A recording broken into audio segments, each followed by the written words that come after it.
So today's webinar, we will hear from Dr. Al Klingelhutz, a professor of microbiology and immunology at the University of Iowa. He will share with us some of the amazing science behind the development of the HPV vaccine.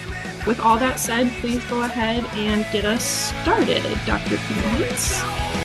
Okay, hope everybody can hear me. Thank you for inviting me to talk about the science behind the development of a safe and effective HPV vaccine. I'm really excited that this is the 20th anniversary of the approval of HPV vaccines. So this is just a brief overview of the topics of the presentation. I'm going to first talk about the discovery of papillomaviruses and their association with cancer, and then the cancers that are associated with HPV. This was covered a little bit by Amanda Call back in March. And then I'm going to get into a little bit of the biology of HPV, how it infects cells, how it causes oncogenic transformation. And then we'll talk more about the development of the HPV vaccines. I'll talk a little bit about vaccine efficacy and safety, as well as, in the end, some of the challenges in the future of HPV vaccinations. So I'm going to switch to a laser pointer here. Okay, so there's an interesting Iowa connection with papillomaviruses.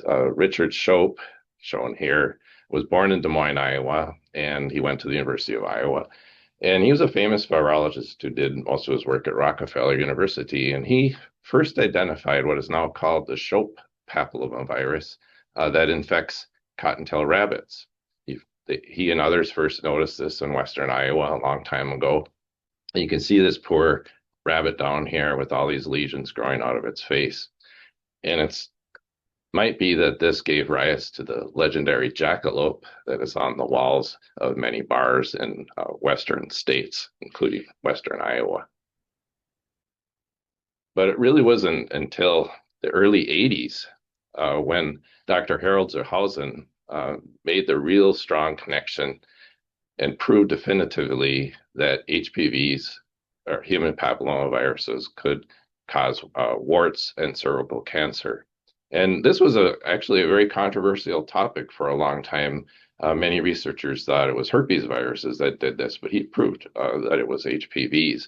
And as you can see, he won the Nobel Prize in 2008. And this was almost 30 years after he made this discovery. And the reason for that, of course, is because in 2008, it became very apparent that the HPV vaccines were working really well. And so therefore, his early pioneering work really became important. It was clear that how important it was.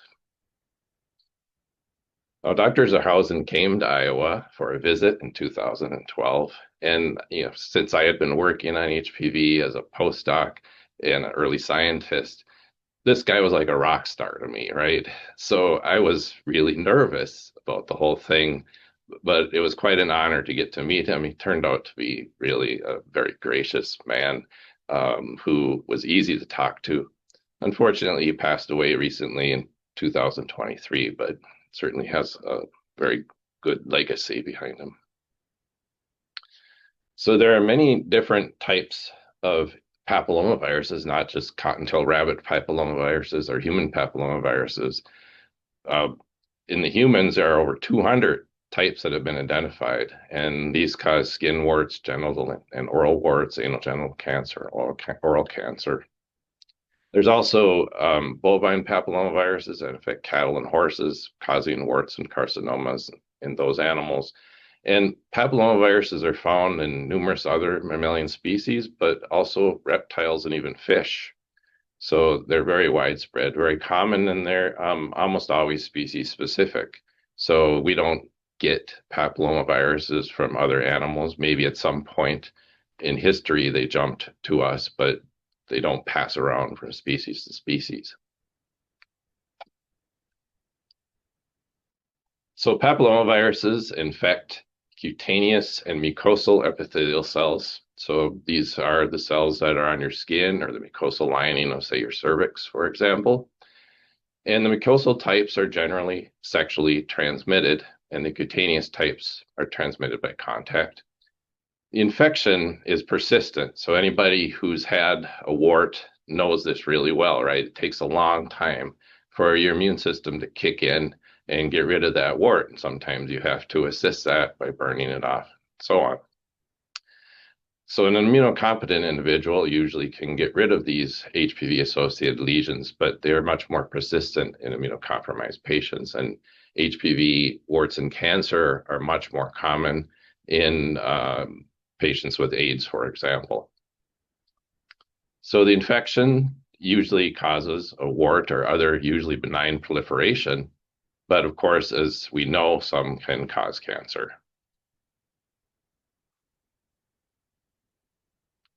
So as I mentioned, there are over 200 different types of human papillomaviruses that have been identified. And they can be grouped into different risk groups depending on how they're associated with cancer. The low risk types, examples 1, 2, 3, 4, cause common skin warts and planters warts. Intermediate risk types, like 6 and 11, cause anal genital warts and also benign oral tumors. Occasionally, these can go on to give rise to cancer, but it's very rare. Then there are some types such as 5 and 8 that are associated with certain non-melanoma skin cancers. And then, of course, there's the high-risk types, 16 and 18 being by far the most common, but there are other subtypes or other types that cause cancer as well. These are associated with cervical cancer, vaginal cancer, other anogenital cancers, and also certain head and neck cancers.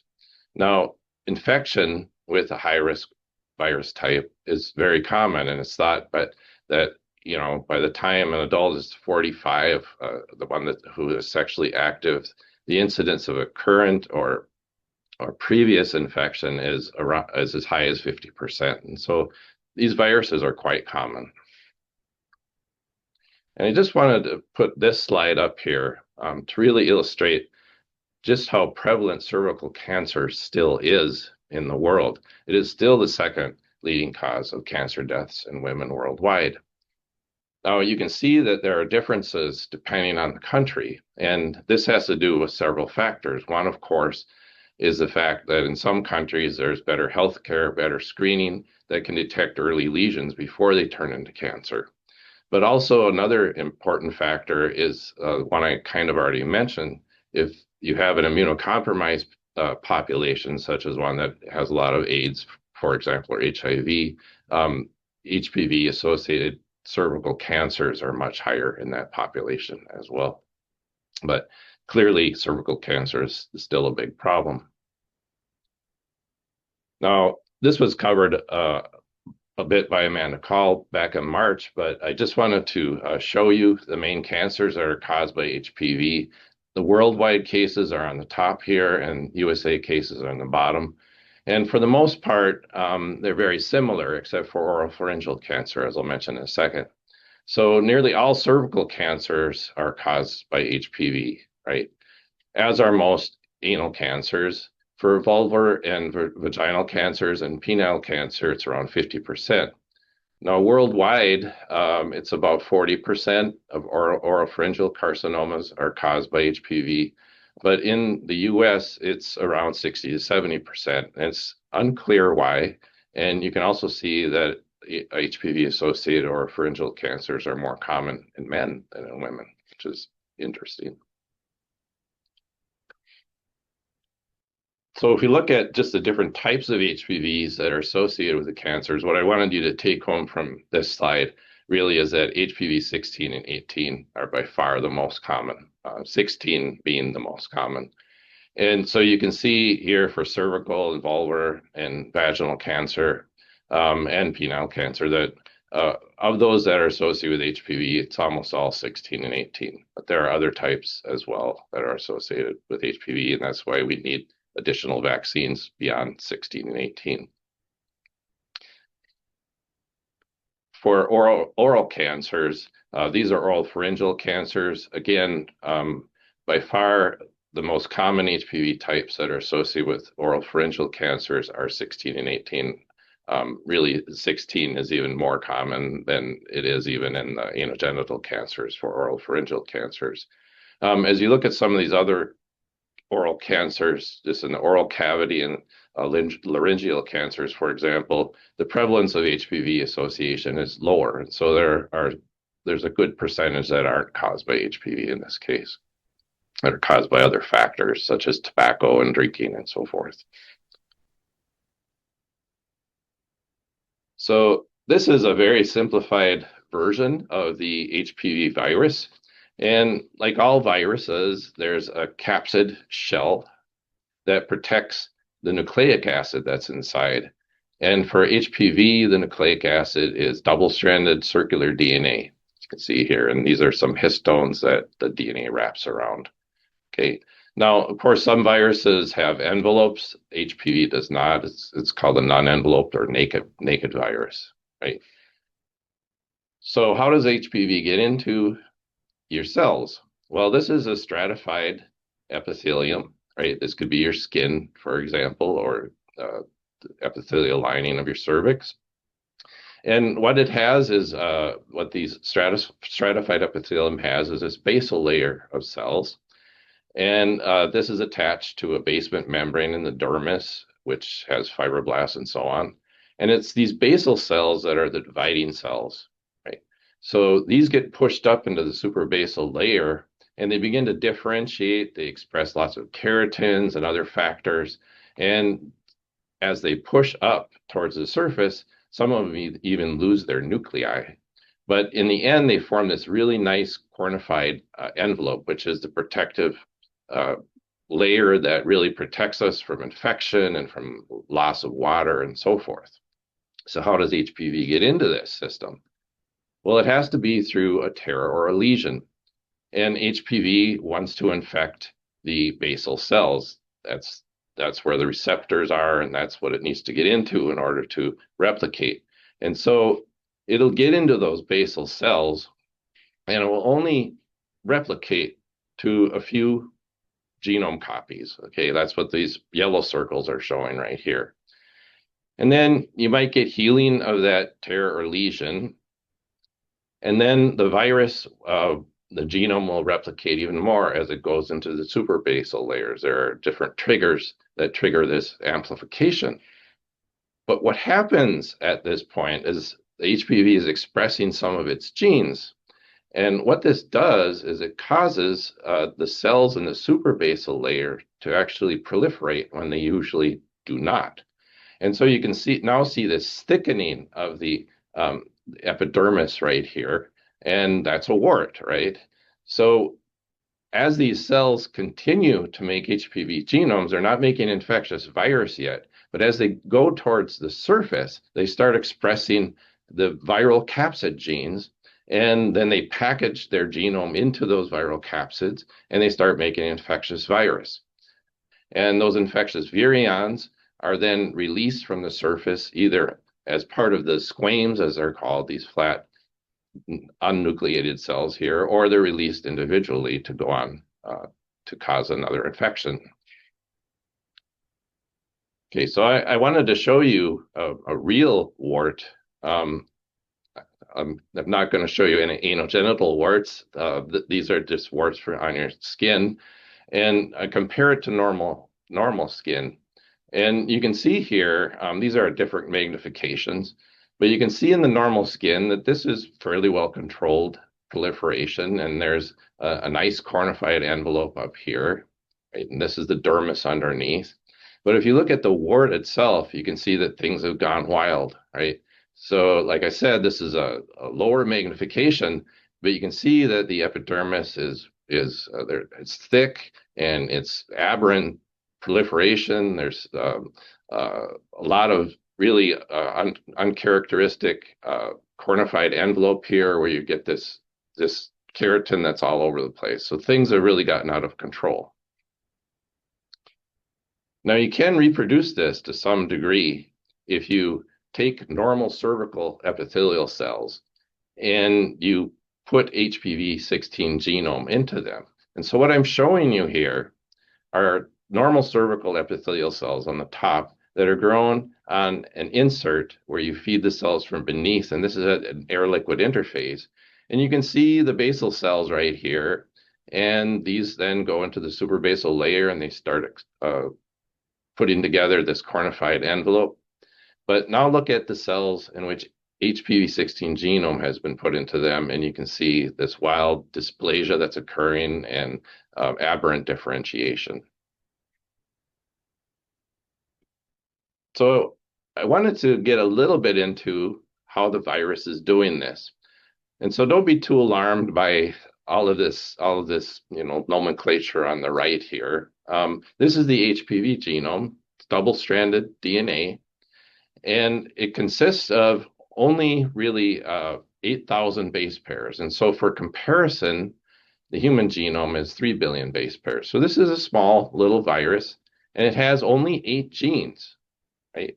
And there's this upstream regulatory region that controls the expression of these genes. The E genes make early proteins. That's what E stands for, right? And these E genes or E proteins are important for commandeering the cell to make HPV genomes. So they take over the cell to replicate their own genome. Okay. And the L genes are late genes. They make the capsid proteins, L1 and L2. And we're going to talk more extensively about L1 in a few minutes. But first, I wanted to focus in on E6 and E7. Okay. These are the main transforming genes of HPV. They're involved in cell cycle control and transformation. Now, maybe an easy way to remember this is to think back of about a year ago when it was common to say 6-7, 6-7. I have no idea what that meant, but it might be a good way to remember these E6 and E7 genes. So what do E6 and E7 do? So over here in the middle, what we have is the cell cycle. And you might remember this from biology.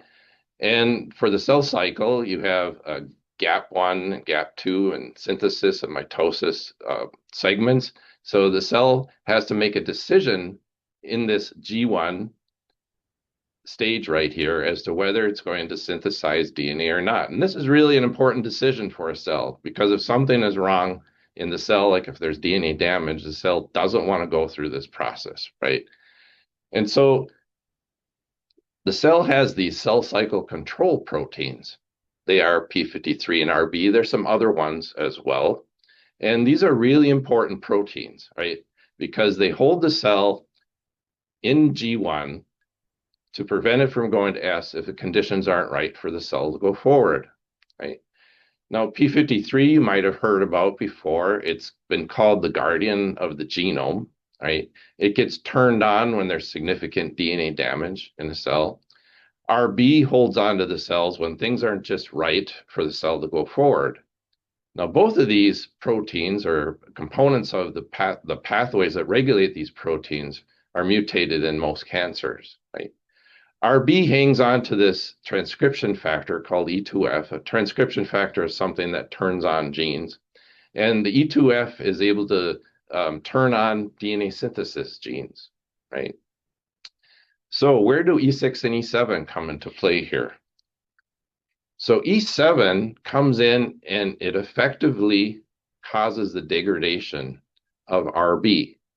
This releases the E2F to turn on the S phase genes, right? But now P53 is still blocking the cell, particularly if there's viral DNA around or if there's DNA damage of any sort. So E6 comes in and it degrades P53. So now what happens is the cell starts cycling. It synthesizes DNA, it goes through G2, goes through mitosis and divides, and this is a continuous cycle, right? Now, why does the virus want to do this? Well, it wants to do this because it wants to put the cell into a DNA synthesis phase so it can take advantage of all the goodies that the cell is producing to replicate its own genome. This process is a lot more efficient in the high-risk HPV types. Okay, so they're better at degrading RB, they're better at degrading P53. So I also wanted to just tell you about another interesting thing that E6 and E7 do, because I spend a lot of my time as a postdoc studying this. So if you take normal epithelial cells and you put them into culture, they'll go through a certain number of population doublings, okay? And eventually they'll senesce. They'll go through a senescence program. And this senescence program is a way that our body has evolved to prevent the development of cancer in our somatic cells. Another consequence of this, of course, is aging, okay? Part of aging. Okay. If you take E6 and E7, if you put E6 alone into cells or E7 alone, it extends the lifespan of these cells in culture a little bit. But if you put E6 and E7 together, it causes them to become immortal. And immortalization is a key event in the development of any cancer, right? The very nature of cancer, the cells have to be able to proliferate indefinitely. And an interesting fact is that if you look at HeLa cells, so HeLa cells from Henrietta Lacks, you may have read books on Henrietta Lacks and the development of HeLa cells. Those cells are from an HPV-18 positive cervical cancer, right? And those cells are still absolutely dependent on the expression of E6 and E7. If you downregulate E6, E7 or shut them off, those cells will still senesce. This is even after decades in culture. Okay. So certainly people are interested in trying to develop ways to inhibit E6 and E7 in HPV-associated cancers.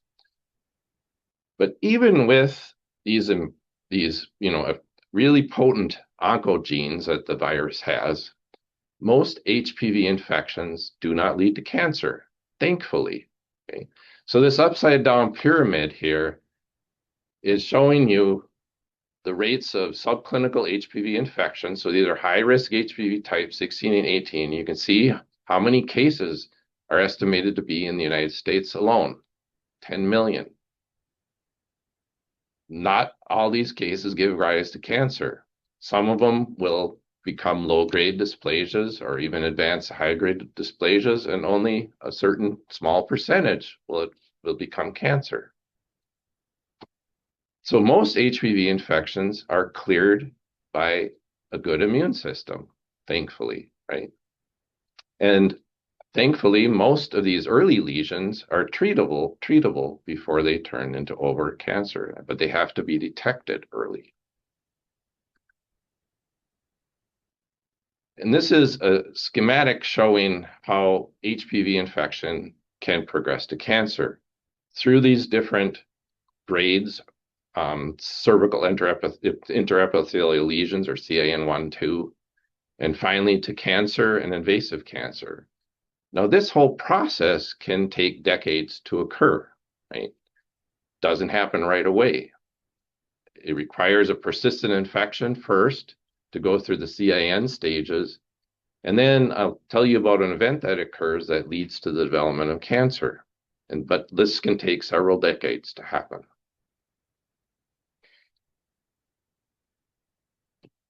So progression to cancer is often associated with something the virus really doesn't want to do, and that is integration of the viral genome into host chromosomes.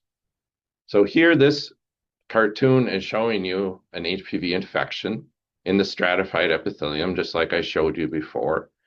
And you're getting amplification of the genome, and then you're finally getting infectious HPV particles being made. Well, when cells become cancer, what most often happens is that there's integration of the HPV genome, so that 8 kilobase genome, into the host chromosome. And what happens when that occurs?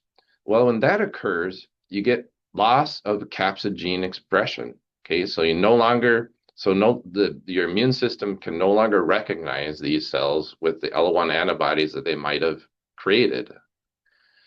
Also, you get the loss of the ability of the virus to produce infectious virions. That's why I said the virus really doesn't want to do this as part of its normal life cycle.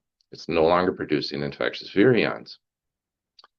A consequence of the integration is you get constitutive expression of E6 and E7, high-level expression of E6, E7, these potent oncogenes, and this can result in cell proliferation and genetic instability. And those are the hallmarks of cancer and how cancer can progress to greater malignancy.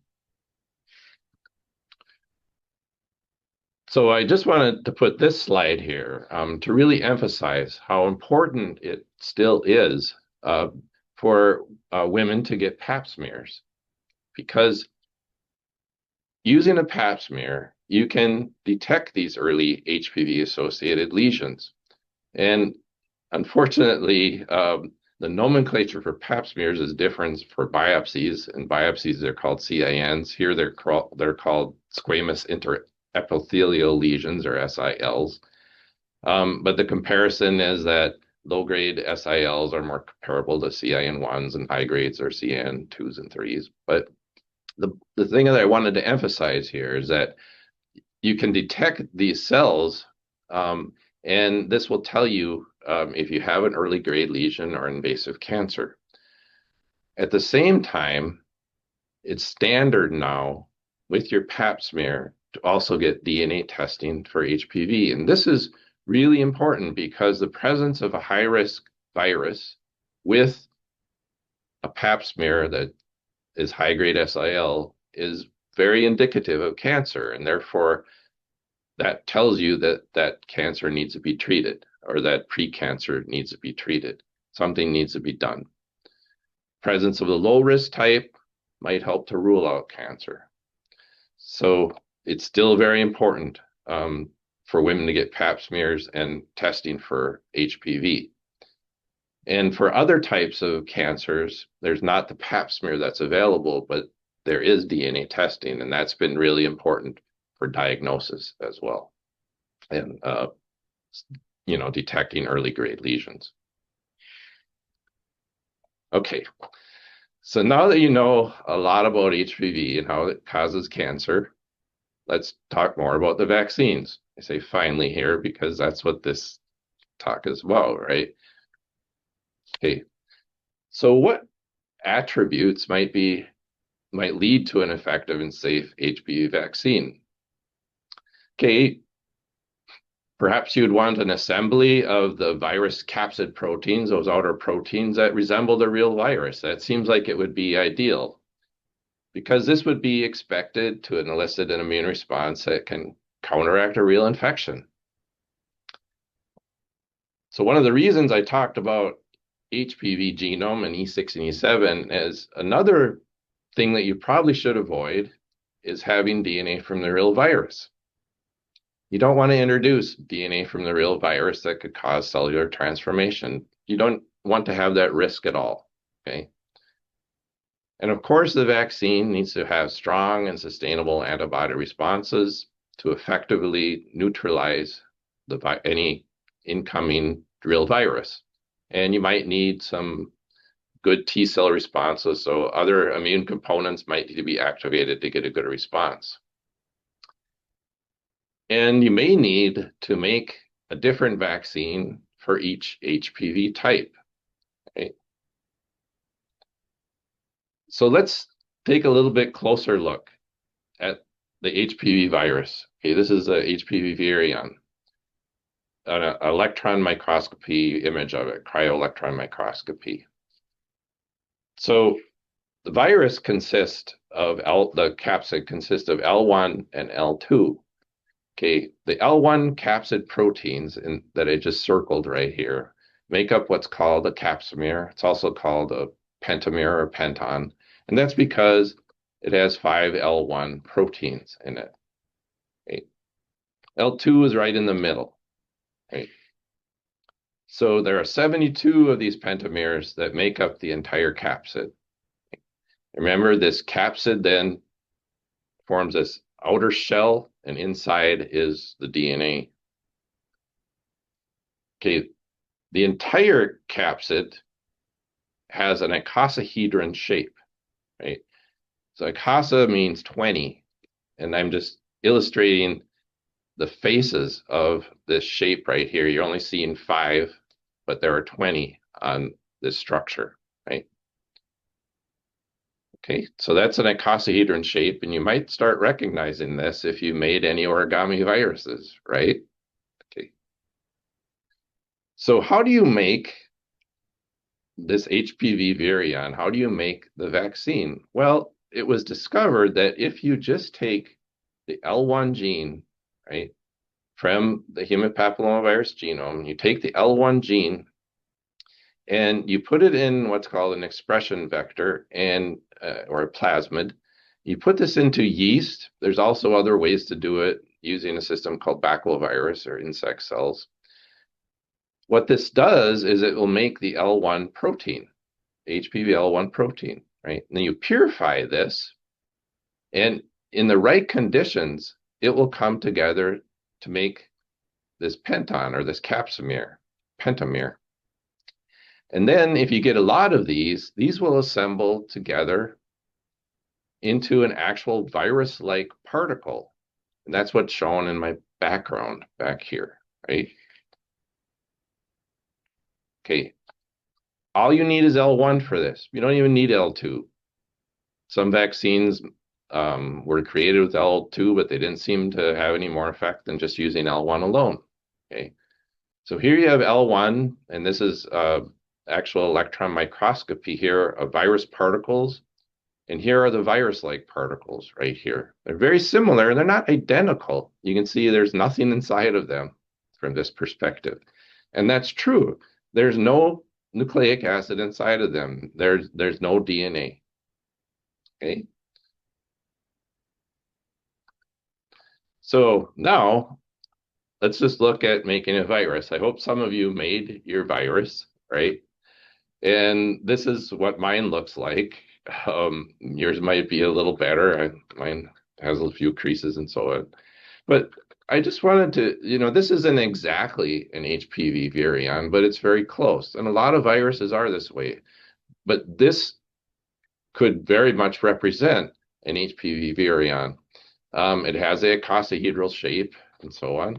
And it could be made with just the L1 protein, and there's no nucleic acid inside of here, right? So that's pretty cool. I mean, that you can make this virion with just L1, and it makes a structure that's very similar to the L1 or to the real virus. And you can play with this, like my wife made this one that was using transparent material. And here's one that I found on the internet, which actually is trying to show antibodies, neutralizing antibodies that are binding to the HPV. Okay.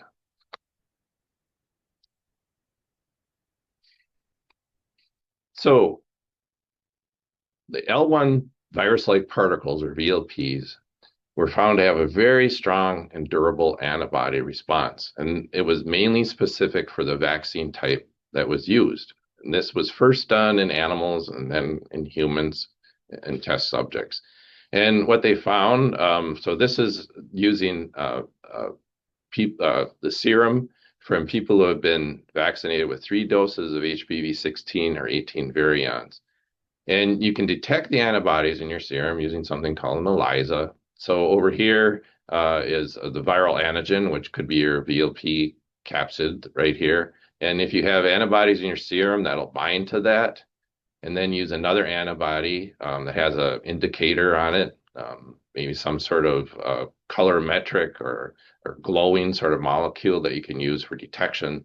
And then you can use it for detection of the antibodies in your serum. And you can see here, this is on the x-axis is the time since vaccination. You can see there's a strong antibody response, and that's sustained over time. Interestingly, there is some response when you look for antibodies that could recognize some of these other subtypes like 31 and 33 and 45. And so there is a small amount of cross-reactivity, but it's pretty clear that the best response is type specific. So it's against the vaccine type that you used. Okay. And these antibodies were found to associate well with the HPV virions. And this effectively will coat any incoming virus with these antibodies, which will block its ability to recognize receptors on cells and enter cells. It'll cause aggregation, and also these antibodies will trigger other immune cells to recognize these structures and cause a stronger immune response. So the early HPV vaccines, one was from Merck called Gardasil, and it was originally quadrivalent. That means it only had 4 HPV type VLPs in it. The 6, 11, 16, and 18, the 6 and 11 to prevent anogenital warts, the 16 and 18 being the most common HPV types that cause cancer. GlaxoSmithKline had a divalent version called Cervarix, and that only had 16 and 18 VLPs in it. So the early work that was done to test these vaccines was very large scale, involved international trials to determine efficacy and safety of HPV VLP vaccines. These assessed infection, the antibody response, and protection against disease. Now, the earlier studies had to be limited to assessment of early stage lesions because, as I told you, an HPV infection does not give rise to cancer sometimes until decades later. So they had to look at early stage precancerous lesions to determine the efficacy against disease.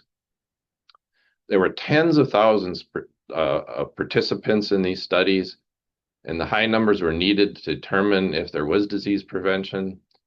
This was a multi-institute coordination across the world. The University of Iowa was involved in this. You'll hear from Kevin Alt in June. He helped coordinate this at the University of Iowa.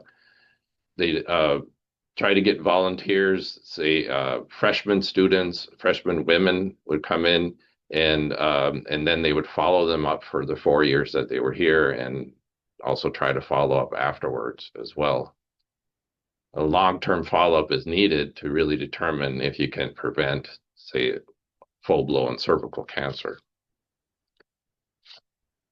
So the early results were extremely promising. They found that there was high antibody titers after 3-dose vaccinations and very strong responses to all the types that were in the vaccine. 97 to 100% efficacy in preventing HPV infections of the vaccine types and any subsequent HPV-associated lesions. I mean, that's really a spectacular result, and that's why people were so excited about it. And the vaccine response was found to be very durable. The antibody response lasted a long time. Now, here are just some updates. I have some statistics here, but since the first HPV vaccines were approved in 2006, there's been a 70 to 90% reduction in vaccine type HPV infections among the vaccinated cohorts. Amanda Call talked about this in March. There's been a decline of 5% per year in combined HPV-related cancers among young U.S. females since 2018. A significant reduction in high-grade cervical precancers in young U.S. women, a 27% drop for all women. Certainly other countries have been involved in these studies, 62 to 87% reduction in invasive cervical cancer in young women when vaccinated at an early age. And there have been significant drops in oropharyngeal cancer. I was really happy to hear from Amanda that there's been a 13% drop in Iowa and 7.5% in the US. It's expected that we're going to see more significant reductions as time goes on because of the lengthy period that it takes for HPV-associated cancers to develop. There's really no evidence of the strains becoming resistant to vaccine-induced immunization, which is really good news. And now Gardasil has come out with a nonavalent or a 9-strain vaccine, which includes a number of other strains that are associated with HPV cancers. And there is some increasing evidence that 1 dose of vaccine rather than 3 may be sufficient for providing long-term immunity. And this is just showing a couple of graphs. This is 1 dose of Gardasil, the different types and their responses against the antibody response against the different types that are in Gardasil. If you get a decent response, it's not great, but it's pretty durable and sustained. And 2 doses gives a much higher response. And so it may be possible to just use 1 or 2 doses. And this is an important thing because in certain areas, it may not be feasible to get people back for 3 doses. What about the safety? Okay, HPV vaccines are considered very safe. Hundreds of millions of people have been vaccinated, and safety has been followed very closely. These are the typical side effects. These are typical for many vaccines, including muscle and joint pain, sometimes a headache, feeling tired. There's this syncope, which was seen in about 4 of 100,000 injections, and that's why they have you wait 15 minutes after you get your vaccination.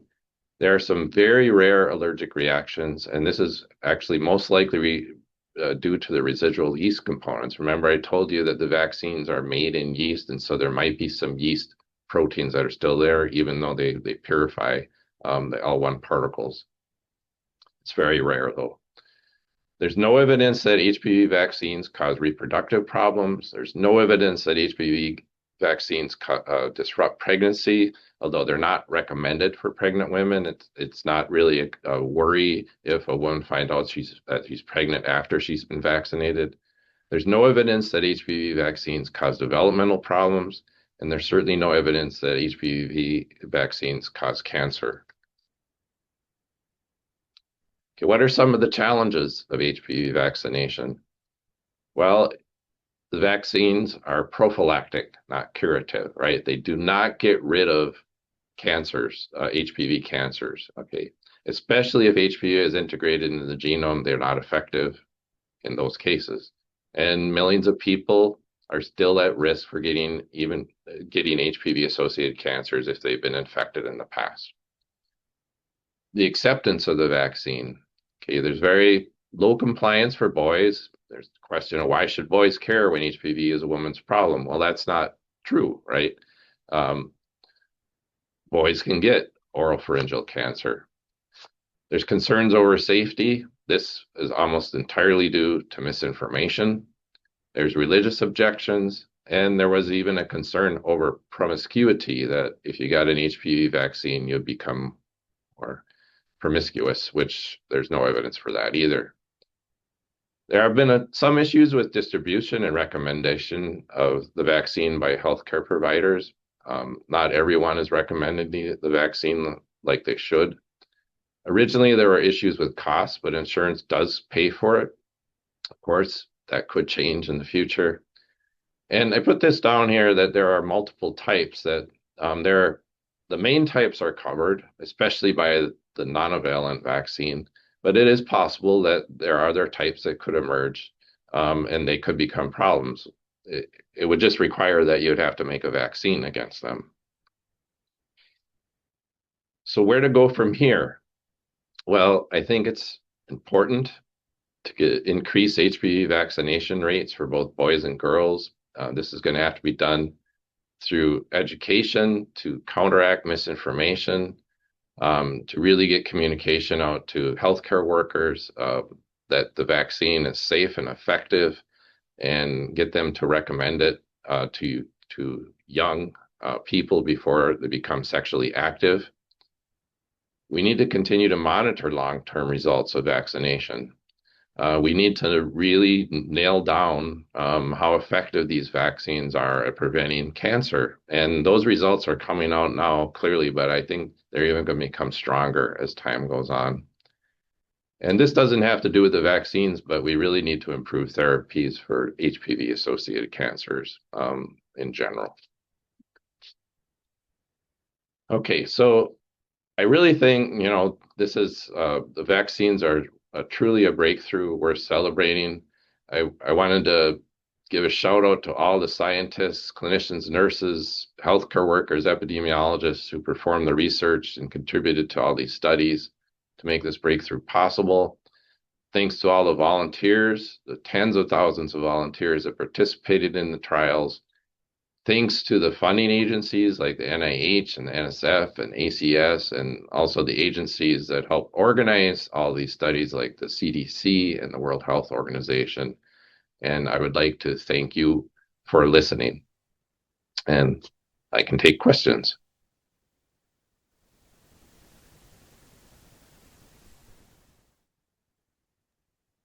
Thank you so much for sharing all that with us. So we'll move into the Q&A portion. If anybody has any questions, please feel free to drop it in the chat or come off mute.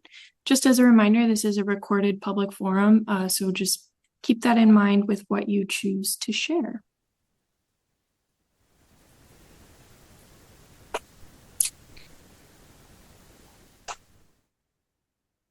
It looks like we have a question. Can adults get the vaccine if they aren't sure if they got it as a child?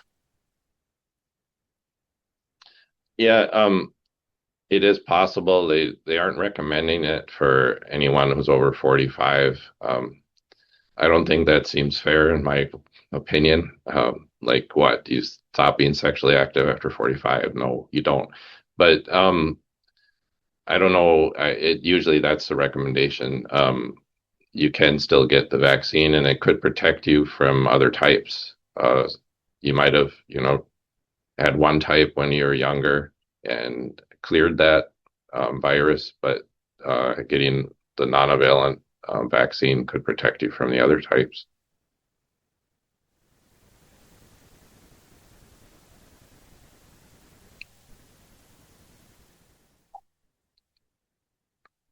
Another question, is there any research currently that is testing the vaccine for 45 plus? I don't know that. And I really wish Natasha were here to help answer that question. Is there anybody in the audience who might know?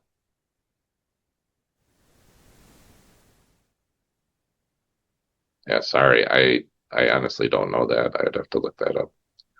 It would make sense. Could you speak to kind of what type of studies go into determining the age recommendations for the vaccine?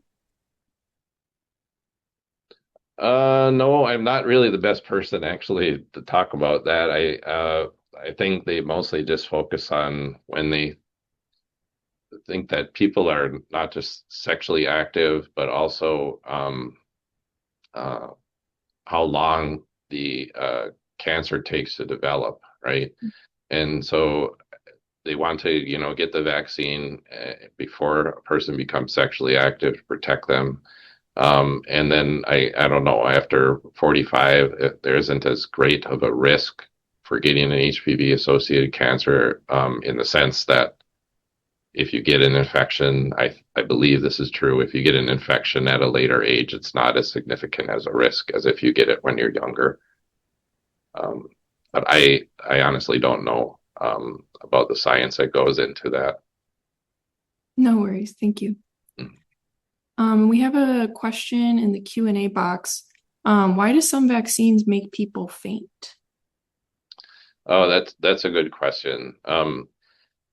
It was really unclear what was causing that, and it was a lot of the fainting has to do with fear of needles, actually, and whether there's anything else going into that is unclear. But it's a pretty low rate, but most of it has been attributed to fear of needles, and there's also, there can sometimes be sort of a reaction that just causes a person to faint, and it's really not entirely clear why that occurs for HPV vaccines. It does occur for other vaccines as well.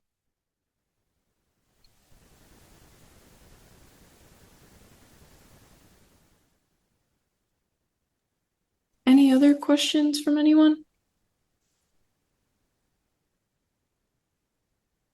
Okay. All right, I have a few slides to wrap up, but thank you again, Dr. Klingelhutz. We really appreciate your presentation today. You're welcome. Thank you for listening. Before we go our separate ways, I just have a few things to share before we wrap up. So our party planning committee has created a handful of resources to share with anyone interested. So far, we have social media posts, posters, bingo card, postcards, and we encourage you to co-brand your materials or these materials with your own logos. If you're interested in any of these materials, please reach out to Elizabeth Faber at Iowa Immunizes. I'll put her email address in the chat.